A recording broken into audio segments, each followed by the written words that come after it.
ఈ రోజు కూటమి ప్రభుత్వం అధికారంలోకి వచ్చినాక దీని కూటమి ప్రభుత్వం కూడా అనకూడదు, ఎందుకంటే ఇది బందిపోటు రాజ్యంలాగా తయారైంది. ప్రజల్ని పలు విధాలుగా ఎన్ని దిక్కుల నుండి దోచుకోవచ్చో అన్ని విధాలుగా దోచుకుంటారు. ఒక పక్క ఇసుక, మద్యము, తర్వాత ప్రతి ఒక్కటి రేట్లు పెట్టి ప్రతి ఒక్క దాంట్లో దోపిడీ అయిపోయింది. ఇలాంటి దోపిడీ చేసే వాళ్ళని ఏమంటారు? బందిపోటులు అంటారు. ఈ రోజు ప్రజల్ని కాపాడుకోవాల్సిన బాధ్యత ప్రతిపక్షంగా వైఎస్ఆర్సీపీ పార్టీకి ఉంది.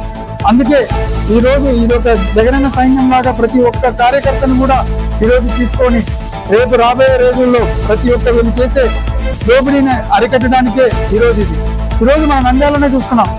ఫరూక్ గారు న్యాయశాఖ మంత్రి ఎక్కడ న్యాయం చేస్తున్నాడు? ఆయనకు కనీసం ఈ అర్హత ఉందా? న్యాయశాఖని పెట్టుకోవడానికి అర్హత ఉందా? ప్రజలకు న్యాయం చేయాల్సింది పోయి పార్టీలు పేర్లు చెప్పి విడదీసి ఈ రోజు రైతుల్ని మోసం చేస్తున్నాడు.